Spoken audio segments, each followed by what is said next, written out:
नमस्कार, मी आहे दीपाली आणि माझ्या चॅनलवर तुमचे स्वागत आहे. मी कथा घेऊन येत आहे नकळत सारे घडले. भाग 24. आज रविवार. सकाळी सगळ्यांची गडबड चालू होती. मिहिर आणि त्याचे आई बाबा लवकर येणार होते. तसा निरोपही आला होता. त्यांनाही खूप घाई झाली होती. कधी एकदा कविताला भेटतो असे त्यांना झालं होतं. अनन्या तयार होत होती. तिने साडी नेसली होती. पण अजय तिला त्रास दिल्याशिवाय कसं राहील, त्याची मस्करी चालूच होती. कधी कमरेला हात लाव, तर कधी पाठीवर बोटं फिरव. ती साडीचा पदर खेचत होती. तिला मिठीत घेत होता. "हो, काय करताय? मला तयारी करू द्या, उशीर होईल. तुमचं आवरून पटकन होतं. मला वेळ लागतो. आदूचं पण बघायचं आहे. तुम्ही तयार व्हा. तुमचे कपडे काढून ठेवले आहेत." अनन्या अजयला बाजूला सारत म्हणत होती. पण तो तिला मुद्दाम त्रास देत होता. अजय खट्याळपणे हसत म्हणाला, "मी काय म्हणतो? शर्ट तू घालून दिला तर खूपच छान होईल, नाही का?" "काही काय तुमचं? काम किती आहे? मी आदूला बघून येते. तिचं आवरलं की नाही ते." अनन्या लाजत तिथून बाहेर निघून गेली. अजय हसत स्वतःशीच म्हणाला, "वेडी आई. चला आवरा, कधी येतील ते?" मालती आणि दिलीप यांचेही लगबग चालू होती. सुलवात्या त्यांनी मदत करत होत्या. रामू काका सुद्धा सकाळपासून कामाला लागले होते. अनन्याने बरीच मदत केली होती. स्वागतासाठी रांगोळी काढली होती आणि बरंच काही नियोजन केलं होतं.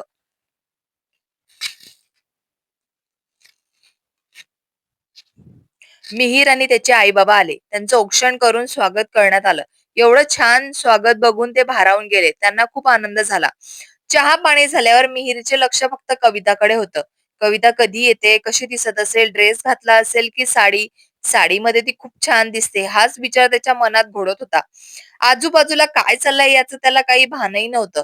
अजय त्याची मजा घ्यायला तिथं आला आणि म्हणाला, "काय विचार करतोय? कविता कशी दिसत असेल हाच ना?"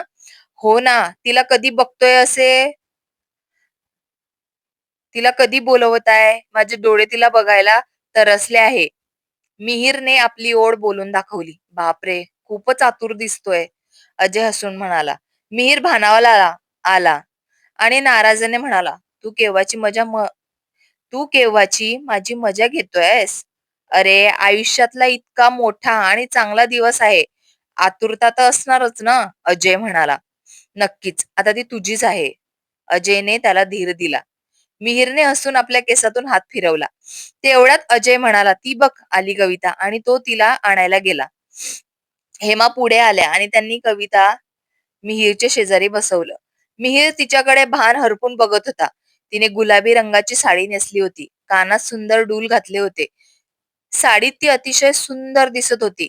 मिहीरच्या तोंडातून शब्द बाहेर पडले, "ब्युटिफुल." दिलीप म्हणाले, "रमेश, हेमा वहिनी, मुलांना काही बोलायचं असेल तर बोलू द्या. तुम्हाला काही विचार करायचं असेल तर विचारून घ्या." रमेश म्हणाले, "आम्हाला काही विचारायचं नाही. सगळी माहिती आहेच. मुलांना बोलू द्या." "सुलूताई, तुम्ही लग्नासाठी तयार झालात हे खूप चांगलं झालं. मुलांचं सुख आपणच बघायला हवं. तुम्ही मोठ्या आहात. तुमचा मान आम्हाला राखायला आहे. तुमची कविता आम्हाला आवडली आहे. मी तर गुरुजींनाही बोलवलं आहे. दिलीपशी माझं बोलणं झालं होतं. तुमचं काही हरकत नाही ना?" सुलवात्या म्हणाल्या, "मी पण तोच विचार केला. मुलांशी खुशी तीच आपली खुशी. ते खुशीत राहिले की झालं. मला अजून काय हवं? मला आता काहीच अडचण नाही. लग्न विधिवत पार पडो, इतकीच इच्छा." आत्याच्या बोलण्यावर सर्वांच्या चेहऱ्यावर हसू उमटलं. मिहीर आणि कविता खूप आनंदात होते. दिलीपराव म्हणाले, "जा कविता, मिहीरला तुझ्या रूम मध्ये ने. तोपर्यंत गुरुजी येतील." मिहीर तर याच्याच संधीची वाट बघत होता. दोघं रूम मध्ये गेले. ते दोघं एकत्र खूप छान दिसत होते. हेमा त्यांच्याकडे बघून मनातच म्हणाल्या, "कोणाची नजर नको लागायला यांना." मिहीरला इतका आनंदी बघून त्यांना खूप समाधान वाटलं. सुलू आत्याच्या मनात अपराधीपणाची भाव होती. कविता किती आनंदी आहे. माझ्यामुळे पोरीचं नुकसान झालं असतं. तेव्हाच लग्न लावून दिलं असतं तर बरं झालं असतं. पण ठीक आहे, आता सगळं नीट होईल. अजयने समजावलं नसतं तर मी अळूनच बसले असते. अजय आत्याच्या मनातला विचार समजलं. त्याने त्याच्या खांद्यावर हात ठेवला आणि म्हणाला, "सगळं छान होईल. आत्या, नको तू विचार करू. तिला बघ किती आनंदी आहे ती." "हो ना, तेच बघतेय." सुलू आत्या हसून म्हणाल्या, दुसरीकडे हेमा, मालती, अनन्या यांच्या गप्पा रंगात आल्या होत्या. आदूला नक्की काय चाललंय हे समजत नव्हतं, पण आईने सांगितल्याप्रमाणे मिहीर काका आणि कविता आत्याचं लग्न होणार आहे, हे ऐकून ती घरभर आनंदाने नाचत होती. दिलीप, रमेश आणि अजयही गप्पा मारत बसले होते. रूम मध्ये गेल्यावर मिहीरने पटकन दरवाजा लावला आणि कविताला मिठीत घेतलं. खूप सुंदर दिसत आहे. असं वाटतंय आताच तुला घेऊन जावं. कविता लाजून चूर झाली. मिहीरने तिच्या कपाळावर ओठ टेकवले. कविताने डोळे मिटून घेतले आणि तिच्या डोळ्यातून आनंद अश्रू बाहेर. मिहीरने मिठी सैल केली. तिचे डोळे पुसले. बस आता, रडायचं नाही. नेहमी आनंदी राहायचं. समजलं? तुझ्या डोळ्यात पुन्हा पाणी दिसलं तर मी रागवेल हा. त्याचं बोलणं ऐकून तिला हसायला आलं. Good girl. अशीच हसत राहा, मिहीर म्हणाला. कविता म्हणाली, चला बाहेर जाऊया, गुरुजी येतील आता. इच्छा तर नाहीये, पण जावं तर लागेल. मुहूर्त काय ठरला बघूया. तो सर्वात जवळचा मुहूर्त असेल तेव्हा तुला मिहीरची बायको बनून घरी नेईल. कविता लाजून हो म्हणाली आणि दोघं बाहेर आले. गुरुजी आले. दोघींनी पत्रिका बघून ते मुहूर्त काढत होते. सगळेच उत्सुकतेने गुरुजीकडे बघत होते की कोणती तारीख निघते. गुरुजी बोलायला लागले. 20 दिवसांनी साखरपुडा आणि 3 महिन्याने लग्नाचा मुहूर्त आहे. मिहीरला इतक्या उशिराची तारीख नको होती. पण काय करणार, लवकरचा मुहूर्तही नव्हता. मुहूर्त लांबचा निघाल्याने त्याचा चेहरा थोडा पडला. त्याला आता लवकरात लवकर कविता सोबत हवी होती. म्हणून तो थोडा नाराज झाला. कविताचे लक्ष मिहीरकडे होते. तिला तर त्याचेच व्हायचे होते. मग 3 महिने काय, त्यापेक्षा जास्त काळ लागला असता तरी चाललं असतं. फक्त मिहीर मला कायमचा मिळावा आणि तो सुखी राहावा, इतकीच तिची इच्छा होती. गुरुजींना दक्षिणा दिली आणि ते निघून गेले. दिलीपराव म्हणाले, चला मग लागा आता तयारीला. सगळं कसं मस्त झालं पाहिजे. हो ना, शॉपिंग पण झाली पाहिजे. उद्याच जाऊया, मालती म्हणाल्या. दिलीप हसत म्हणाले, तरीच म्हटलं अजून शॉपिंगचा विषय कसा निघाला नाही. त्याशिवाय या बायकांचं काही होतच नाही. सगळे हसायला लागले. असू द्या की, आम्हाला आवडते शॉपिंग करायला, मालती उत्साहाने म्हणाल्या. अजय म्हणाला, अरे उद्या संध्याकाळी जाऊया आपण. ऑफिस पण बघावं लागेल ना, आणि मिहीरचं तर काय आता ऑफिसमध्ये अजिबात लक्ष लागणार नाही. त्याचं सगळं लक्ष कविताकडे असेल, बरोबर ना. अजयच्या बोलण्यावर कविता लाजून अनन्याच्या मागे लपली. मिहीरलाही थोडं लाजल्यासारखं झालं. त्याने आपल्या केसातून हात फिरवला. बाकी सगळे त्याला बघून चिडवत होते. रमेश म्हणाले, चला आता फोनवर बोलूया आपण. आता 20 दिवसांनी साखरपुड्याला येऊ, तोपर्यंत तुम्ही तयारी करा. तुम्ही दोघं अंगठी बघून ठेवा. जी आवडेल ती घ्या. शॉपिंग पण करा. आम्हाला फक्त सांगा, आम्ही येऊ. हेमी हेमा उठल्या आणि त्यांनी कविताजवळ बसवलं. कविताला जवळ बसवलं. त्यांनी तिच्यासाठी खूप काही आणलं होतं. ते तिला दिलं. मालती मिहीरला कविताच्या जवळ बसवलं. त्यांनी मिहीरसाठी आणलेल्या वस्तू त्याला दिल्या. आणलेली मिठाई त्या दोघांना भरवली. अनन्याने मग सगळ्यांना मिठाई दिली. मिहीर आणि कविता एकमेकांना पेढा भरवतात. अजयने संधी साधून अनन्याला पेढा भरवला. त्यामुळे अनन्या खूप लाजून गेली. थोडा वेळ गप्पा मारून मिहीरचं कुटुंब आपल्या घरी जाण्यास निघाले. साखरपुड्याची तयारी चालू होती. सुलुवातही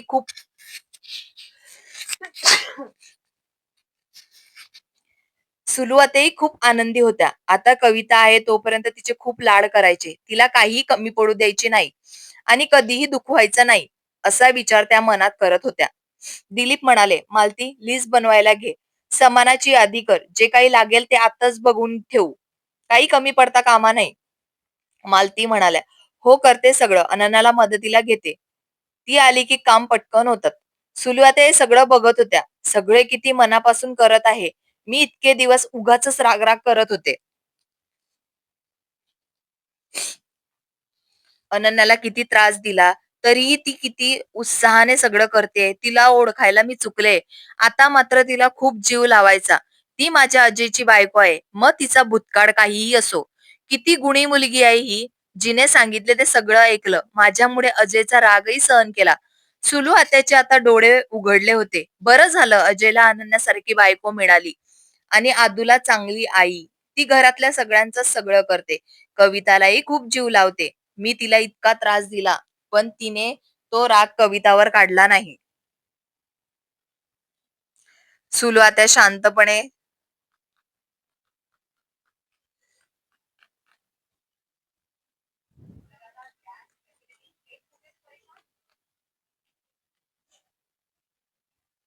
कविताला जीव लावला. मी इतका त्रास दिला, पण तिने राग कधीच कवितावर काढला नाही. आत्या शांतपणे असा चांगलाच विचार करत बसल्या होत्या. सगळे आपल्या आपल्या कामात दंग होते. अनन्याच्या मनात मात्र विचार चालू होते. प्रिया सोबत बोलणं झालं नाही. रिपोर्ट आले असतील, डॉक्टर काय म्हणाले असतील, तिला फोन करू का? उद्यापर्यंत वाट बघणं काही शक्य नाही. तिने लगेच प्रियाला कॉल लावला. प्रियाने फोन उचलल्यावर अनन्याने विचारले, बोल ना प्रिया, काय आले रिपोर्ट? डॉक्टर काय म्हणाल्या? सांग ना लवकर. मनात खूप विचार येत आहे. प्रिया म्हणाली, वेडी आहे का ग? कशाला इतकं टेन्शन घेते? रिपोर्ट एकदम नॉर्मल आहे. काही काळजी करण्यासारखं नाहीये.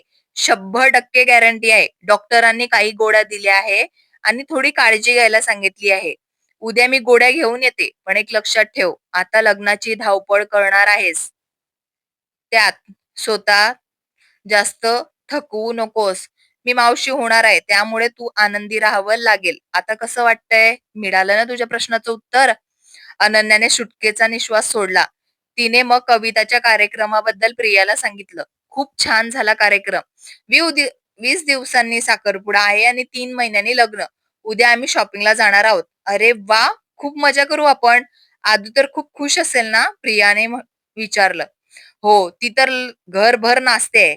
आपण असं करू, तसं करू, डान्स करू, असा ड्रेस घालू. तिचं हेच चालू आहे. अनन्या हसत म्हणाली. बरं झालं. मिहीर सर कवितासाठी थांबले आणि आता ते एकत्र येणार आहे.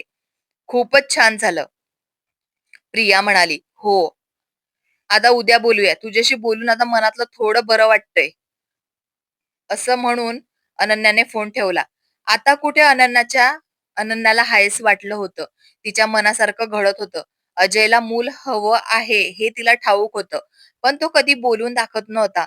जर आनंदाची बातमी मिळाली तर घर भरून जाईल. या विचारानेच ती कोणालाही न सांगता डॉक्टरकडे गेली होती. रिझल्ट रिझल्ट सकारात्मक असल्याने ती खूप समाधानी होती. मिहीर आणि कविताचे फोनवर बोलणे वाढत होते. तसेच मेसेजचा ओढही वाढला होता. कविताचे लाजणेही आता वाढले होते. मिहीर म्हणेल तसं ती करत होती आणि मिहीरचेही तिचे मनापासून ऐकत होता. दुसरीकडे अजय आणि अनन्या ऑफिसला जायला तयार होत होते. अजयने खोड काढली नाही तर नवलच. त्याने अनन्याला मागून मिठीत घेतलं आणि म्हणाला, मला ना परत लग्न करावंसं वाटतंय. मिहीर आणि कविताचं ठरलंय ना, मग आपणही करूया. अनन्या लाजत म्हणाली, काही काय तुमचं, आपलं लग्न झालंय आधी. हो, पण परत केलं तर काय होतंय? अजय मस्करीत म्हणाला, बघू कधीतरी. चला आता नाश्ता करू, ऑफिसला जायचं आहे. असं म्हणून अनन्याला त्याला आवरलं आवरतं घ्यायला लावलं. नाश्ता करून ते ऑफिसला गेले. कविता त्याच्यासोबत होती. मिहीर मात्र केव्हाची वाट बघत होता, की कविता कधी येते, तिला बघायला मिळेल या ओढीने तो आज घरून लवकरच निघाला होता. तेवढ्यात त्याला अजय, अनन्या आणि कविता येताना दिसले. ऑफिसमध्ये सगळे अजयला गुड मॉर्निंग म्हणत होते. त्याने हसून सगळ्यांना प्रतिसाद दिला आणि ते आपल्या कॅबिन मध्ये गेले. अजय कामाचा खूप व्याप होता, पण संध्याकाळची शॉपिंगला जायचे असल्याने सगळं भराभर काम उरकले होते. अजयलाही काही मीटिंग्स होत्या, तो अटेंड करत होता. मिहिरला कविताशी एकदा तरी बोलायचं होतं, पण कामामुळे त्याला वेळच मिळत नव्हता. तरीही वेळात वेळ काढून त्याने तिला कॉल केला आणि थोडं बोलून घेतलं.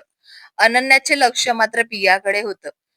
तिला प्रियाकडून रिपोर्ट आणि गोळ्या घ्यायच्या होत्या. प्रियाने तिला रिपोर्ट दिले, गोळ्या कशा घ्यायच्या हे सविस्तर समजून सांगितले. अनन्या, काळजी घेत जा. आता टेन्शन घ्यायचं नाही. सगळं चांगलं होईल, असं म्हणून प्रियाने तिला धीर दिला. तिकडे घरी मालती आणि दिलीप तयारी चालू होती. दिलीपराव म्हणाले, मालती, अंगठी आपण घ्यायची की सुलताईंशी बोलायचं? नंतर वाद नको व्हायला. आज शॉपिंग उरकून घ्या. साखरपुड्याला आता कमी दिवस उरले. माझं मत आहे की आपण गार्डन मध्ये साखरपुड्या करूया. तिथे छान मंडप टाकू आणि सजवून करू. कॅटरिंगचंही तिथेच बघू. अजय आला की त्याच्याशी बोलून घेतो. मालती या गोष्टीवर संमती दिली. रमेश आणि हेमा खूप आनंदात होते. मिहीर लग्नासाठी तयार झाला याचेच त्यांना मोठं समाधान होतं. कविता खूप चांगली मुलगी आहे. ती मिहीरला सुखात ठेवेल आणि आपलीही काळजी घेईल, असं म्हणत रमेशने समाधानाने पावती दिली. संध्याकाळी अजय, दिलीप, मिहीरने रमेशला फोन करून ठरलेल्या ठिकाणी भेटायचे सांगितले. सगळे एका मॉलमध्ये एकत्र जमले. आधी बायकांची शॉपिंग करायचं ठरलं, कारण त्यांना वेळ जास्त लागतो. कविताला साडी घ्यायची होती. दुकानात तिच्यासमोर साड्यांचा ढीग पडला होता, पण तिला एकही साडी पसंत पडत नव्हती. मिहिरला वाटले, इतक्या छान साड्या असूनही हिला काही आवडत का नाहीये? पण कविताला मिहिरच्या पसंतीची साडी हवी होती, म्हणून तो वेळ लागत होती. हे हेमा आणि मालतीला समजलं. शेवटी हेमा म्हणाल्या, "मिहिर, आता तूच बघ बाबा, तुझ्या पसंतीची साडी हवी आहे तिला. आम्ही आमच्या साड्या बघतो." असं म्हणून त्या दोघी आणि अनन्या दुसऱ्या बाजूला गेल्या. अजयही अनन्याकडे बघून डोळ्यानेच खुणावत होता. मालती लक्ष तिथं गेली आणि म्हणाल्या, "अजय, ये इकडे. तू सुद्धा अनन्यासाठी एक साडी घे." अजयने अनन्याला आनंदाने अनन्यासाठी एक सुंदर साडी निवडली. हेमा, मालती, सुलू आत्यांनीही स्वतःसाठी साड्या घेतल्या. शेवटी कविताची साडी फायनल झाली. साड्यांचे बिल भरून सगळे पुरुषांच्या विभागात गेले. मिहिरने लग्नासाठी एक अतिशय देखणी शेरवानी घेतली. अजयने स्वतःसाठी फॉर्मल घेतलं. तर दिलीप, रमेश आपल्या पसंतीने कपडे घेतले. पुरुषांची शॉपिंग नेहमीप्रमाणे पटकन झाली. नंतर त्यांनी आदूसाठी एक गोल्ड असा ड्रेस घेतला, जो तिला खूप आवडला. आता वेळ होती दागिन्यांची, दुकानाची. तिथं खूप अंगठ्या बघल्यावर कविताचं लक्ष एक सुंदर कपल रिंग कडे गेलं. ती अंगठी मिहिरलाही आवडली आणि त्यांनी तीच घ्यायची ठरवली. हेमा कविताला एक नेकलेस घ्यायचा आग्रह केला. कविताने एक नाजूक आणि अतिशय सुंदर असा नेकलेस निवडला. सुलू आत्यांनी मिहिरसाठी एक छान ब्रेसलेट घेतलं. शॉपिंग करून सगळे खूप दमले होते. मग त्यांनी एका हॉटेलमध्ये जाऊन छान जेवण केलं आणि आदूच्या आवडीचा आईस्क्रीमही खाल्ला. जेवण झाल्यावर मिहिर, हेमा आणि रमेश आपल्या घरी निघून गेले. अजय, अनन्या आणि आदू एका गाडीत, तर मालती, दिलीपराव, सुलुवात्या, कविता दुसऱ्या गाडीत बसून घराकडे निघाले. घरी पोहोचल्यावर सगळे फ्रेश होऊन झोपायला गेले. दिवसभर धावपळ झाल्यामुळे सगळे दमले होते. पण शॉपिंग मनसोक्त झाल्यामुळे प्रत्येकाच्या चेहऱ्यावर एक वेगळंच समाधान होतं. कथा आवडली असेल तर लाईक करा, कमेंट करा. पुढील भाग ऐकायचा असेल तर सबस्क्राईब करा. मला सपोर्ट करा. धन्यवाद.